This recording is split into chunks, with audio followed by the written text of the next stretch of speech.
Hello viewers, मैं हूं सरताज sir और आप देख रहे हैं सरताज सर की क्लास। सो गाइस, आज है रविवार और एक बार फिर से मैं आपके लिए लेकर आया हूं Sunday comment box doubt class की एक और कमाल की वीडियो। एक बार फिर से मैंने पिक किया आपके प्यारे प्यारे कमेंट्स, पढ़ूंगा इन्हें और दूंगा इनके जवाब। सो नोटबुक और पेन लेकर बैठ जाओ, जो चीज काम की लगे उसे नोट कर लेना। चलो फिर बिना देर किए वीडियो की शुरुआत करते हैं। सो पहला कमेंट मैंने पिक किया है जमीरुद्दीन का। लिखते हैं सर, नाइट और नाइट में क्या फर्क है? नाइट एक के वाला है और एक एन वाला है, दोनों की आवाज एक जैसी है, दोनों में क्या फर्क है? ये जो एक जैसी आवाज वाले शब्द होते हैं ना, जिनकी स्पेलिंग अलग होती है लेकिन आवाज एक जैसी होती है, इन्हें अंग्रेजी में होमोफोन्स बोलते हैं और ये नाइट और नाइट होमोफोन्स ही हैं। अब मैं फर्क बता देता हूं। ये जो के वाला है, KNIGST, इसका मतलब होता है योद्धा। जो युद्ध के मैदान में, जंग के मैदान में लड़ता है ना, उसे योद्धा कहते हैं, इंग्लिश में बोलते हैं नाइट। और ये जो एन वाला नाइट है तो सबको पता ही है, इसका हिंदी में मतलब होता है रात, यानी रात्रि। ठीक है, फर्क समझ में आ गया होगा। अगला सवाल है हरि ठाकुर का। लिखते हैं सर, जैसे हम लोग हंसी मजाक में कहते हैं बहुत सही, इसको इंग्लिश में कैसे कहेंगे? बहुत सही वीडियो, बहुत बढ़िया जा रहे हो। अक्सर हम हंसी मजाक में एक दूसरे से बोल देते हैं बहुत सही, बहुत सही, बहुत बढ़िया, बहुत बढ़िया, बहुत सही। तो इसे इंग्लिश में कैसे बोलेंगे, इन्होंने पूछा है। तो इसके लिए आप कई सारे फ्रेजेस यूज कर सकते हैं, जैसे very well, very nice, Bravo, ये भी यूज कर सकते हैं। या फिर आप बोल सकते हैं वेरी हार्ड। वैसे वेरी हार्ड को एक गाने में हिंदी में लिया गया है, बहुत हार्ड, बहुत हार्ड, तो वो वेरी हार्ड का यही मतलब होता है बहुत सही। अगला सवाल पूछा है अभिषेक कुमार ने। लिखते हैं what is different of hobby and habit? Tell me please. Abhishek, hobby और हैबिट में क्या फर्क होता है, आपने पूछा है। देखिए, दोनों का हिंदी में मतलब होता है आदतें, लेकिन फर्क है।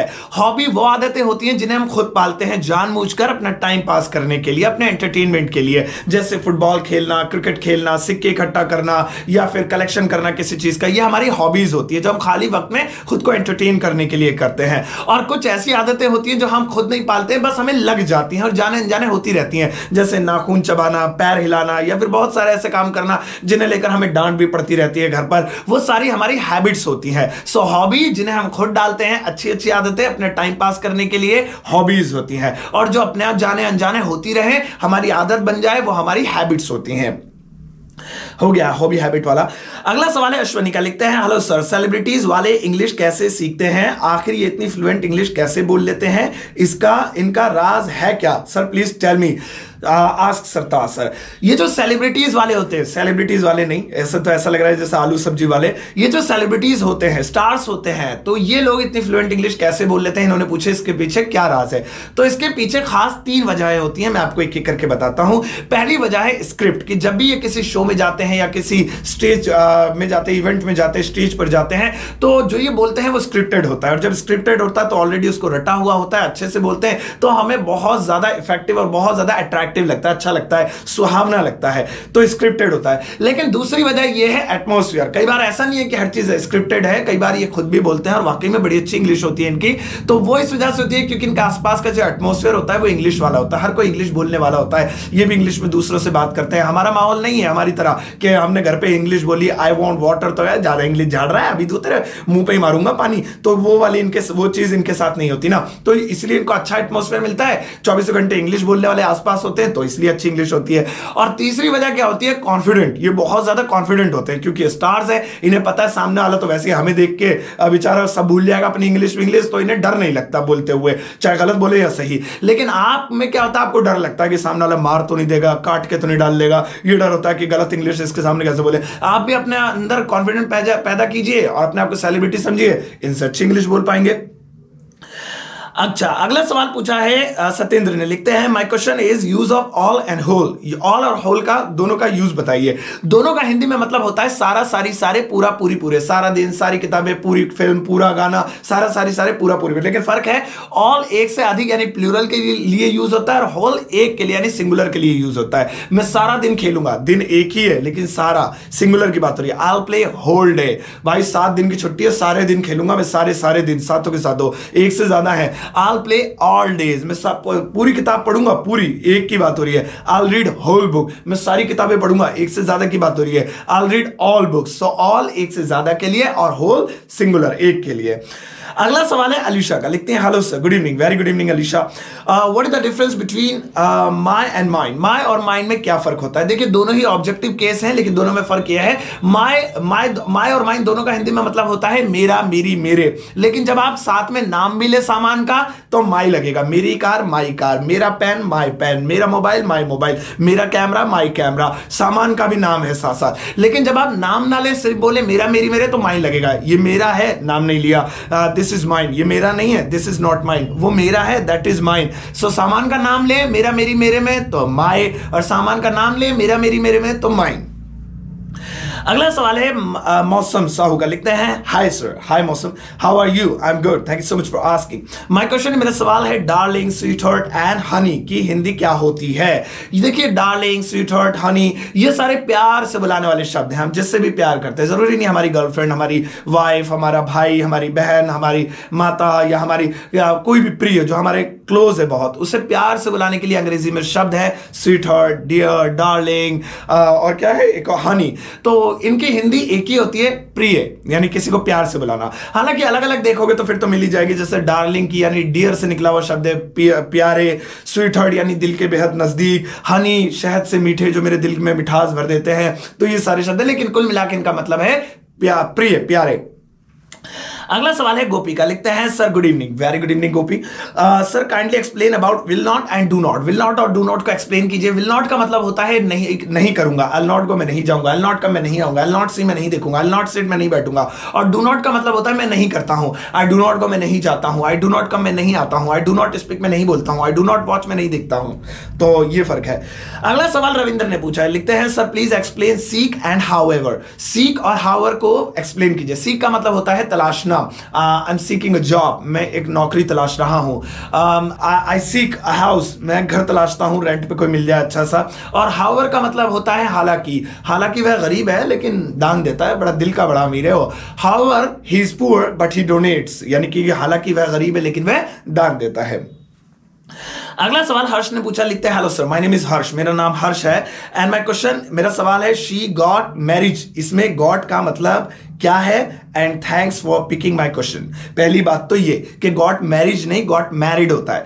अब आपने पूछा कि इसमें गॉट क्यों लगा। देखो ये एक फ्रेज होता है शादी करना या शादी हो जाना को अंग्रेजी में गेट मैरिड बोलते हैं। मैरिज आपने लिखा है, मेरे मुंह से वो निकल रहा है, गेट मैरिड बोलते हैं। और गेट की तीनों फॉर्म्स आप याद करो, get got got, get got got, get got got, G E T get, G O T got, G O T got, second और थर्ड एक जैसी होती हैं।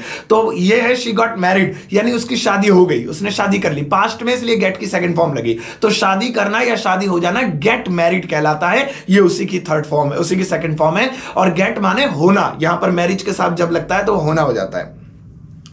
अगला सवाल रचना ने पूछा, लिखती हैं hello sir, good morning, very good morning Rachna जी।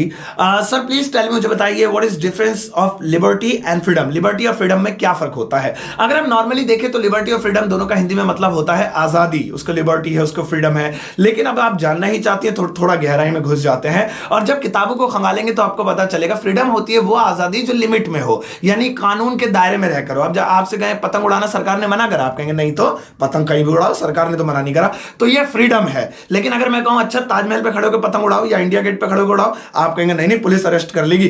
अभी तो आपने कहा कि पतंग उड़ाने की आजादी है, आपने कहा आजादी है, लेकिन इसका मतलब थोड़ी कि प्रधानमंत्री के सर पे खड़े होकर पतंग उड़ाएंगे। तो जहां लिमिट में आजादी हो, ये लिमिट हो गई, अब अनलिमिटेड नहीं कर सकते, वो फ्रीडम होती है। और जहां आजादी मतलब अनलिमिटेड हो, वो क्या है? वो लिबर्टी। अब आप किसी टापू पे चले जाओ, वहां पर ना पुलिस है, ना आर्मी है, ना प्रधानमंत्री, ना राष्ट्रपति है, तो आप कुछ भी करो, नंगे होकर घूमो, तो वो क्या है? वो आपकी लिबर्टी है। तो लिमिट में आजादी फ्रीडम, अनलिमिटेड आजादी लिबर्टी। ये ऐसा समझ लो बस इस तरीके से। अगला सवाल सत्येंद्र का, लिखता है hello sir, I have a question. मेरा एक सवाल है, टू लेट के अलावा और कोई दूसरा वर्ड नहीं है क्या? प्लीज माय क्वेश्चन एक्सेप्ट करें।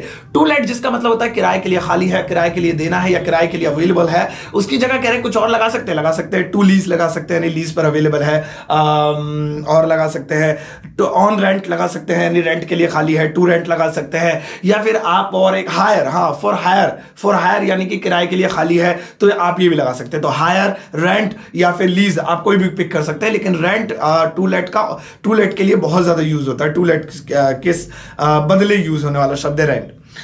अच्छा, अगला सवाल पूछा है अफसर ने, लिखते हैं व्हेन कैन आई से, मैं कब कह सकता हूं that I have learned full English speaking, कि मैंने फुल इंग्लिश स्पीकिंग सीख ली है। मतलब इनका कहने का मतलब ये कि मैं कब समझू जी कि मुझे फुल इंग्लिश स्पीकिंग आ गई है, कब कहूं मैं ऐसा।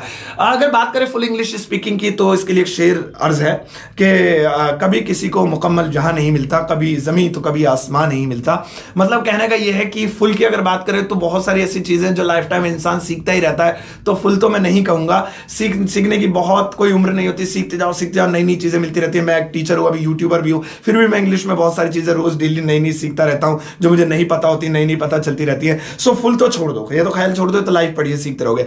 हाँ, अगर आप ये पूछना चाहो कि मैं कब कहूं कि मुझे इंग्लिश आ गई है और मैं इंग्लिश सीख गया हूं, तो इसके लिए मैं आपको बता देता हूं। जिस दिन आप अपनी बात को किसी को इंग्लिश में समझा सके, उस दिन समझ जाना कि आपको इंग्लिश आ गई। आपको भूख लग रही है, आप इंग्लिश में सामने वाले को समझा दो कि आपको भूख लग रही है और वो आपको खाना दे दे, बिना हिंदी आपकी कोई दूसरी लैंग्वेज बोले, आप इंग्लिश में समझा दो, इसका मतलब आपको इंग्लिश आती है। आप कहीं घूमने गए, कोई फॉरेनर यानी अंग्रेज मिल गया, आपको उसके साथ सेल्फी लेनी है, आप बिना इशारों के बोलकर उसे इंग्लिश में चाहे टूटा फूटा बोल दो, सेकंड फॉर्म की जगह फर्स्ट फॉर्म लगा दो, उल्टा सीधा बोल दो, लेकिन अगर आपने अपनी बात को समझा दिया उसको, उसकी समझ आ गई इसको फोटो लेनी है, तो इसका मतलब आपको इंग्लिश आती है। तो उस दिन समझ लेना आपको इंग्लिश आती है जिस दिन आपको अपनी बात को दूसरे को कन्वे करना यानी समझाना आ जाए।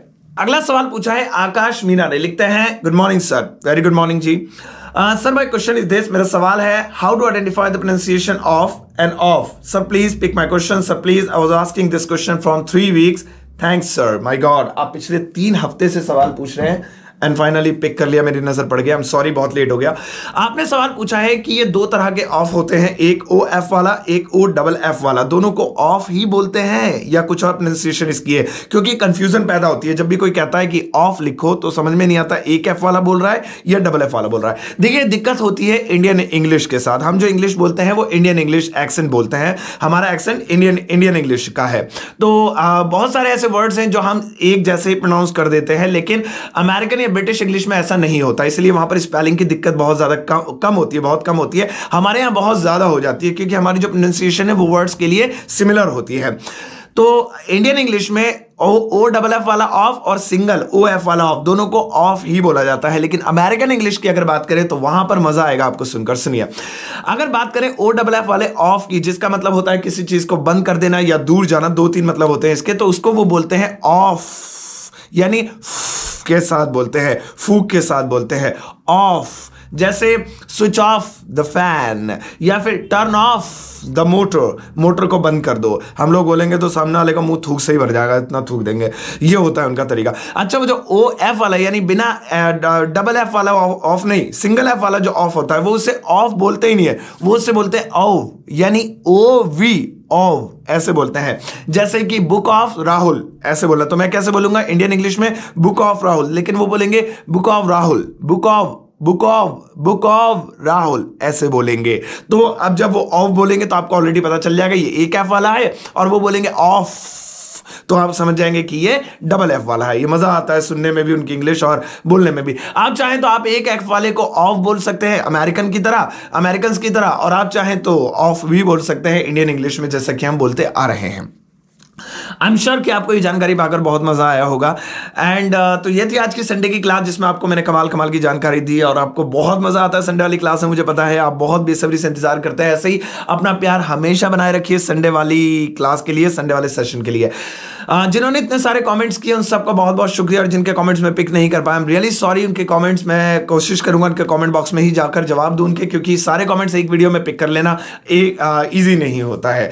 चलिए, आपसे मिलता हूं फिर नेक्स्ट संडे, तब तक के लिए अपना ख्याल रखिएगा, इस वीडियो को सबके साथ शेयर कीजिएगा। और मेरे चैनल पर एक सीरीज चल रही है फ्रेजेस की 30 दिनों की, तो वो सीरीज जरूर देखिएगा, क्योंकि बहुत काम किया यूट्यूब पर पहली बार कि कोई एक सीरीज जिसमें सारे के सारे फ्रेजेस, हर एक वीडियो में 10-10 फ्रेजेस एक ही कैटेगरी के पढ़ाए जा रहे हैं। ये आपके लिए बहुत फायदेमंद हो सकते हैं, चाहे वो इंग्लिश स्पीकिंग हो या फिर कोई कॉम्पिटेटिव एग्जाम हो। उसे जाकर जरूर देखिएगा, उसे पढ़ लीजिएगा, वीडियो को सबके साथ शेयर कीजिएगा, और जाते जाते एक प्यारा सा लाइक देकर जाना।